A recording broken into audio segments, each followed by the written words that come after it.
it is of utmost importance that you adhere to the diagnostic criteria, because when you go over to treatment, you want to make sure that the patient has CIDP. Treatment can indeed be very expensive, and it can also have important side effects. So that's a good reason not to treat patients who do not have CIDP.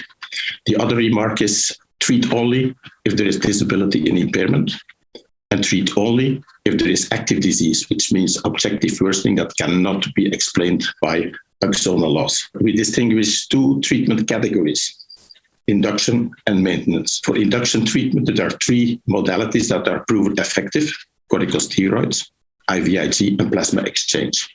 The advice is to use use corticosteroids and IVIG first, because plasma exchange is more difficult on a logistical and technical level. So the possibilities for the treatment, if you think about corticosteroids, these can be given on a daily basis orally. Another option is to do it in pulses of 4 days, where you can do it either oral or intravenously. As for the IVIG, the standard dose is 2 grams per kilogram given over 2 to 5 days. If that's not effective, you should not say that the patient does not respond, but you should continue for up to 5 times with a dose of 1 gram per kilogram.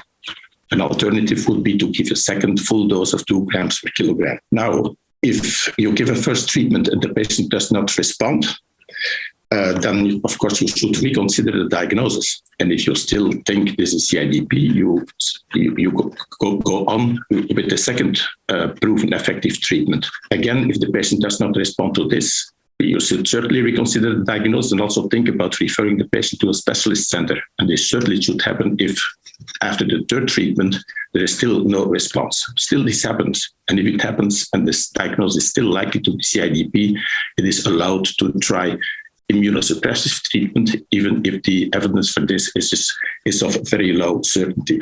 Now, there is not only the induction treatment, there's all the maintenance treatment. And basically the same drugs can be used for this. The main difference, well, it's not really a difference, but instead of IVIG, it's now possible to use an alternative treatment, which is subcutaneous immunoglobulin SCIG. And SCIG and IVIG are equally effective.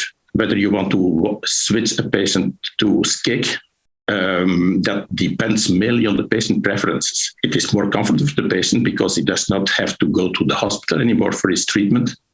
But on the other hand, it's technically more demanding, and the patient has to learn how to manage his pump system, and that can sometimes be difficult. Now, if nothing else works, as I said, it is possible to try immunosuppressive treatment, even if there is very low certainty evidence for this. Another important point is to periodically reduce the dose or the frequency of the drugs, and even stop to see whether the patient is in remission, or to see whether his disease has become inactive. And if you stop the treatment and the patient deteriorates, then you know that he has active disease, and then you restart the treatment. So that's about it, about treatment, the main points.